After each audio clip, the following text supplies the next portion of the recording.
सुंदरी कौवी इस जंगल में नहीं आई थी। सुंदरी कौवी ने उसी जंगल के बीचों बीच झाड़ियों में अपना घोंसला बना लिया था। लंबे लंबे बाल, सुंदर सुंदर आंखें, मेरे जैसा इस पूरे जंगल में सुंदर कोई नहीं होगा। जाती हूँ और जाकर जंगल में देखती हूँ। ये सब सोचते सोचते सुंदरी कभी पूरा जंगल घूमने लगती है। हेलो तोते, कैसे हो? तोते को ऐसा कहते हुए सुंदरी कौवी आगे बढ़ जाती है। तभी उसे एक पेड़ पर गोरी कौवी बैठी दिखाई देती है। वह गोरी कौवी के पास चली जाती है। हेलो गोरी कौवी, कैसी हो? तुम्हें मेरे बाल कैसे लगे? मैं बगल वाले जंगल से आई हूँ। कुछ खास नहीं, बस ठीक है, लंबे ही तो हैं। मेरे बाल भी तुम्हारी तरह लंबे हुआ करते थे, पर मैंने काट लिए क्योंकि मुझे लंबे बाल पसंद नहीं। 3 बड़े आम के पेड़, एक अमरूद का पेड़, एक बड़ा घर और 2 सोने के हार, ये सब कुछ है मेरे पास। सुंदरी कौवी ये सब बोलती है। गोरी कौवी का ध्यान उसकी तरफ बढ़ जाता है। अच्छा, तो ये सब है आपके पास, इसका मतलब है आप तो अमीर कौवी हैं। अच्छा, ये बताएं आपकी शादी हो गई है क्या? नहीं नहीं, मेरी शादी तो नहीं हुई, लेकिन मैं एक कौवे की तलाश में हूँ। जैसे ही मुझे कोई कौवा मिल जाएगा, मैं उसे शादी कर लूंगी और अपना ये सब उस कौवे को दे दूंगी।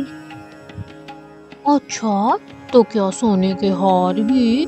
हाँ हाँ, सोने के हार भी। उसको बेचकर मेरा पति कोई व्यापार कर लेगा। अच्छा सुंदरी कौवी, मेरी नजर में एक कौवा है तो सही, क्या आप कहें तो मैं उससे बात करूं? हाँ हाँ, क्यों नहीं। कल इसी पेड़ पर मैं तुम्हारा और उस कौवे का इंतजार करूंगी।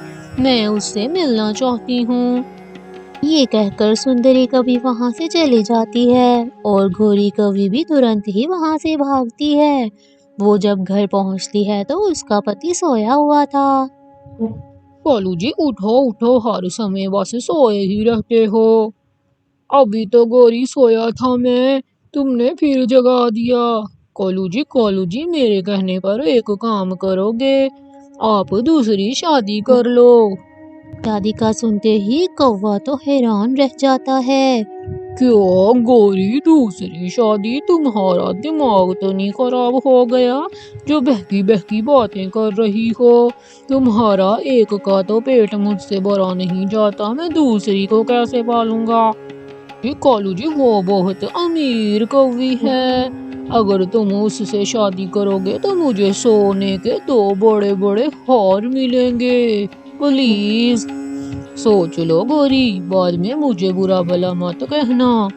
हाँ हाँ कालू जी, बहुत सोचा है मैंने इस बारे में, मुझे तो 2 सोने के हार लेने हैं बस। दूसरे दिन गोरी कौवी अपने पति को लेकर सुंदरी कौवी के पास उसी पेड़ पर जाती है।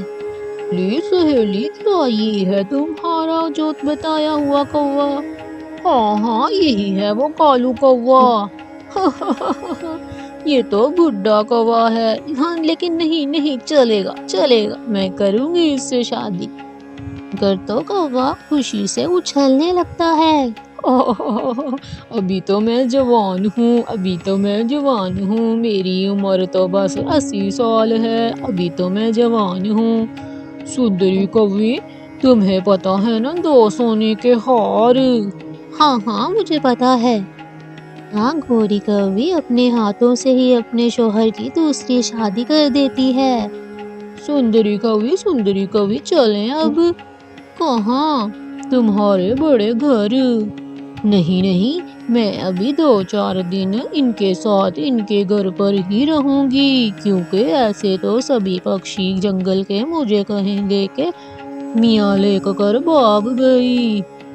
से ही कालू कौवा सुंदरी कौवी को लेकर घर चला जाता है। पीछे पीछे गोरी कौवी भी उनके घर चली जाती है। तुम यहाँ क्यों आई? तुम्हारा यहाँ क्या काम है? अब गौरी कैसे बताती कि वो उसका शौहर है। लेकिन गौरी कभी चुपचाप ये सुनती है। तभी कालू बोलता है, ये मेरे काम वाली है। छी छी, इतनी गंदी काम वाली रखी हुई है कालू जी आपने। चलो निकलो यहाँ से। जी मालक जी, जरा बाहर आकर मेरी बात सुने। तभी कालू कौवा गौरी के पास बाहर आता है। कालू जी, ऐसा ना हो कि तुम इस बांदरी को अपनी पत्नी बना लो। अब जल्दी से उससे बात करो सोने के हारों की, और इसे धक्के मारकर घर से निकालो। गौरी, मुझे थोड़ा समय दो कल तक का। ये तुम्हारी ही प्लानिंग थी, मेरा कोई दोष नहीं इसमें। कालू जी, मुझे आपको कुछ बताना है। हाँ हाँ सुंदरी, बताओ क्या बात है। कालू जी, मेरे पास कुछ नहीं है। मैंने जो कुछ आपकी नौकरानी को बताया था वो सब झूठ है। मेरी शादी नहीं हो रही थी, और अपनी शादी कराने के चक्कर में मैंने ये सब बोला। मैं एक गरीब पक्षी हूँ। तो ये सुनकर हक्का बक्का रह जाता है। क्या सुंदरी, तुमने ये झूठ क्यों बोला? मैंने भी अब तुम्हें एक सच बताना है। गौरी कौवी मेरी नौकरानी नहीं, मेरी पत्नी है। और उन दो सोने के हार के चक्कर में उसने मेरी शादी तुमसे करा दी। मैं सच कह रहा हूँ, लेकिन मैं तुम्हारे साथ खुश हूँ।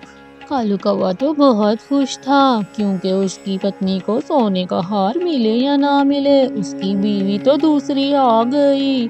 इस तरह सुंदरी गौरी को कभी वापस घर नहीं आने देती, और इस तरह गौरी कभी अपने ही हाथों से अपना घर भी गवा देती है, और अपना पति भी। प्यारे बच्चों, इस कहानी से हमें ये सीख मिलती है कि लालच बुरी बला है।